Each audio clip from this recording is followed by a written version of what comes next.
ce que tu as sémé. Pas seulement l'argent, même le pardon. Mais Dieu ne te donnera jamais la pluie avant le feu. Le feu vient toujours avant. Deuxièmement, il a rétabli l'autel de l'Éternel.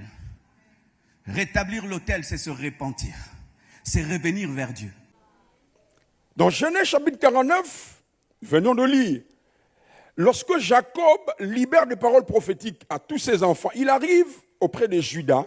Il dit, Judas, toi tu auras toujours la préséance sur tes ennemis. La prière d'un homme qui n'a pas rétabli l'autel ne peut être exaucée. Car le feu tombe sur l'autel, le feu ne tombe pas sur toi. Le feu tombe sur l'autel, le feu ne tombe pas sur toi. Et on ne place l'offrande que sur l'autel rétabli. Quelle est ta relation avec Dieu? Tu vis maintenant dans le péché. Tu vis maintenant dans l'impudicité. Tu vis maintenant dans des choses sales et bizarres. Ton autel est détruit. Rebâtis ton autel d'abord. Dieu ne consomme pas des belles paroles. Dieu consomme une bonne vie. Ton tendre Père, je viens auprès de toi.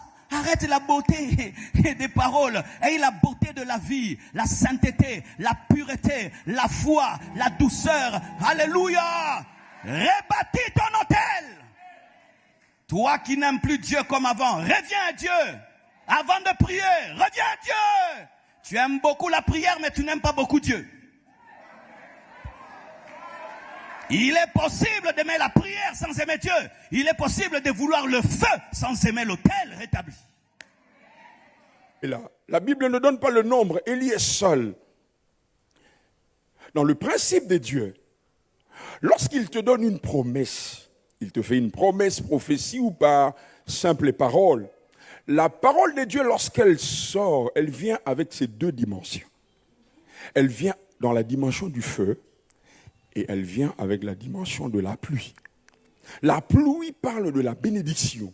La pluie parle de la faveur. La pluie parle de l'abondance.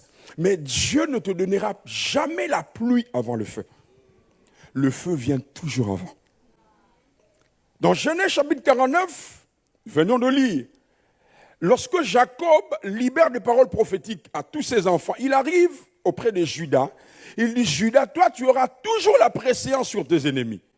La domination sur tes ennemis. Mais quelques années plus tard, nous avions lu dans Daniel, Meshach, Shadrach, Abednego se retrouvent à Babylone. Et à Babylone, ils vivent exactement le contraire de la prophétie.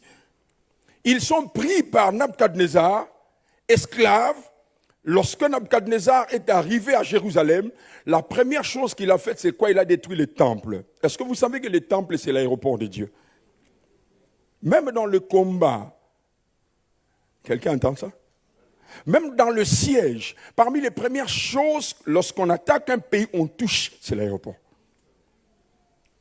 C'est comme ça, lorsque Dieu est descendu pour libérer les enfants d'Israël en Égypte, ils étaient en train de trimer en Égypte, mais lorsqu'il est descendu, il n'est pas descendu en Égypte. Il est descendu à Madian. Parce que tout le temps que les enfants d'Israël ont passé en Égypte, ils n'ont dressé aucun hôtel. Ça veut dire que Dieu est venu, il n'a pas vu d'aéroport. Il est descendu à Madian parce qu'à Madian, il y avait Jéthro. Jéthro était sacrificateur.